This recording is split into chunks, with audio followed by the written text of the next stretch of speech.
So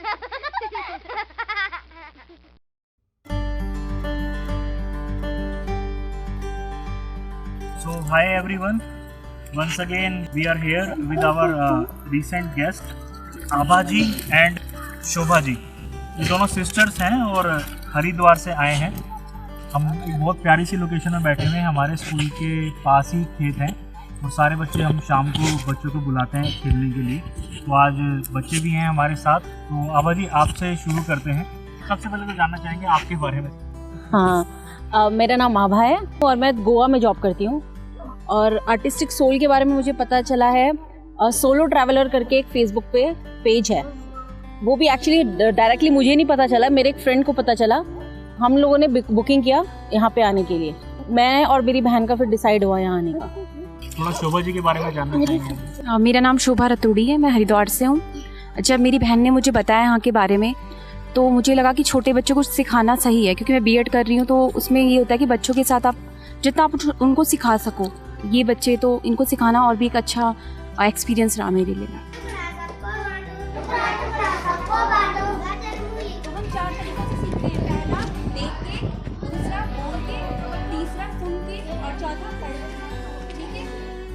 तो इससे पहले भी कभी आपने ऐसी कोई एक्टिविटी या आप ऐसी जगह पे गई हैं? मेरा टीचिंग एक्सपीरियंस रहा है 2 साल का, वहाँ पे भी हम गांव में पढ़ाते थे, तो इससे अटैचमेंट थोड़ा ज़्यादा हो गया इन लोगों के साथ।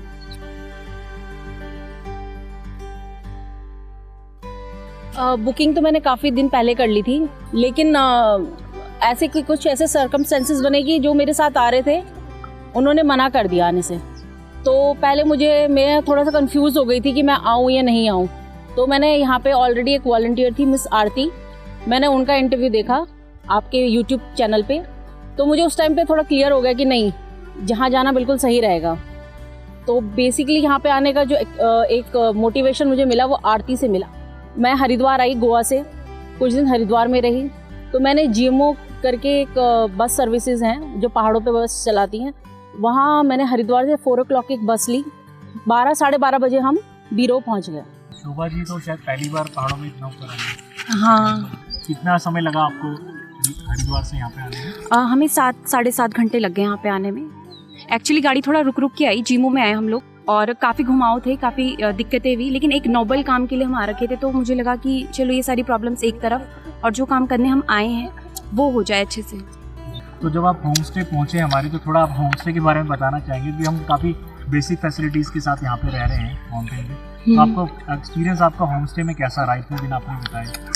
बहुत ही अच्छा था। जो दीदी आती थी काम करने के लिए वो बहुत ही अच्छी थी, खाना इतना अच्छा था यहाँ का, मैंने घर जैसी फीलिंग ली, ऐसा नहीं लगा कहीं बाहर आ रहा, क्योंकि घर में जितना अच्छा खाना हमें मिलता है वही यहाँ पे था। और फैसिलिटी भी ठीक ही है, इतना लग्जरियस तो नहीं है, लेकिन बेसिक फैसिलिटी है यहाँ पे और हाइजीन का पूरा ध्यान रखा जाता है। तो जैसे कि हमारी 3 मेजर कंडीशंस हैं जिनकी बेस पे हमारे जो काफ़ी गेस्ट और वॉलंटियर्स हैं वो फिल्टर हो जाते हैं। फर्स्ट हमारा इंटॉक्सिकेशन प्रोहिबिटेड है, सेकंड की 3 आवर्स हमारी मैंडेटरी है कि आपको जो है वॉलंटियर करना ही करना है, और थर्ड जो हमारा फिक्स मील है। तो इसमें कोई आपको इन तीनों में से किसी में प्रॉब्लम फेस हुई? आभा जी तो वर्क भी करती रही है यहाँ से रेगुलर।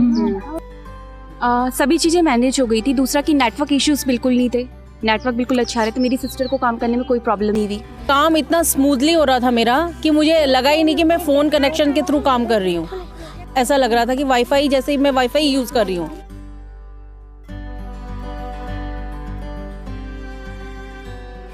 नहीं, बिल्कुल भी नहीं लगा मुझे यहाँ पे। एक तो यहाँ का वातावरण बहुत अच्छा है।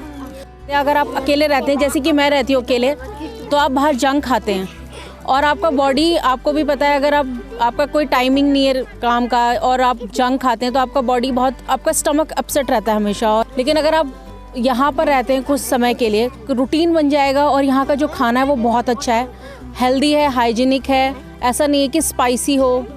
तो आप अगर उस रूटीन में उसको अपने रोज़ लेते हैं तो आपका बॉडी भी सही हो जाएगा और आपको मतलब जो और इश्यूज़ आते हैं बाहर, वो भी यहाँ पे अगर आप थोड़े लंबे समय के लिए रहेंगे तो वो भी ठीक हो जाएंगे विदाउट एनी डॉक्टर कंसर्न। लेकिन एक अंदर से होता है आपका कि आप बहुत चिड़चिड़े हो जाते हैं, बहुत ज़्यादा इरिटेट हो जाते हैं, डिप्रेस हो जाते हैं। लेकिन यहाँ पर आके एक तो यहाँ का माहौल बहुत अच्छा है, फिर बच्चों के साथ रहते हो तो एक खुशी जैसा फील होता है आपको बच्चों के साथ रह के।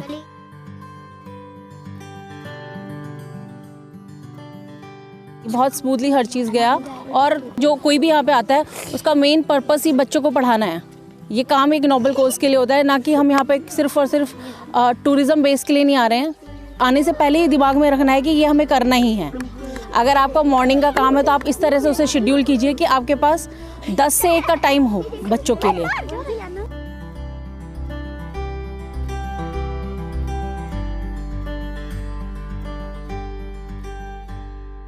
मैं तो जब डे फर्स्ट से जब घर से चली थी तो मेरे दिमाग में ये बिल्कुल भी नहीं था, क्योंकि पहला तो ये है कि जिस काम के लिए मैं जा रही हूँ वो काम में पहले से ऐसे लोग छट जाते हैं। ऊपर से आपका एक क्लॉज है इंटॉक्सिकेशन का। मेन पर्पस लोगों का पहाड़ों पे आने का यही होता है कि उनको कुछ ऐसा करने को मिले। तो यहाँ पे आपने ऑलरेडी एक क्लोज लगा दिया तो लोग आएंगे ही नहीं उस चीज़ की वजह से। तो और दूसरी बात, जैसे आप सेफ्टी की बात कर रहे हो, लेकिन यहाँ के मुझे बिल्कुल भी ऐसा नहीं लगा। यहाँ के लोग, आप लोग, जो मेरे रूममेट्स हैं, वो सब बहुत अच्छे थे और ऐसा तो मुझे कभी फील ही नहीं हुआ।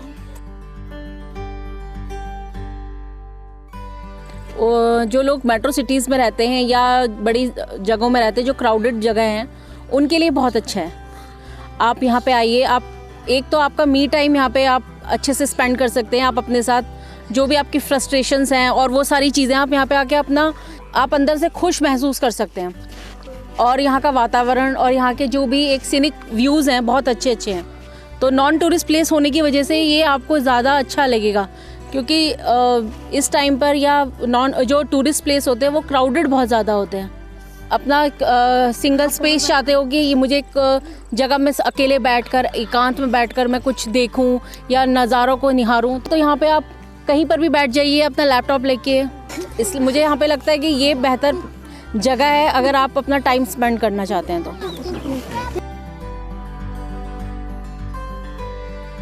मेरा एक्सपीरियंस तो बहुत अच्छा रहा और मुझे यहाँ आके बहुत अच्छा फील हुआ। मैं यहाँ पे और कुछ दिन रुकना चाहती थी, लेकिन मेरे ऑलरेडी पेंडिंग्स काम है, इस वजह से मैं यहाँ रुक नहीं पा रही हूँ। लेकिन जो और आने वाले लोग हैं उनको मैं कहूँगी यहाँ ज़रूर आइए, और स्पेशली विमेंस को, जो भी लेडीज़ यहाँ पे आना चाहती है उनके लिए सबसे सेफ़ जगह है।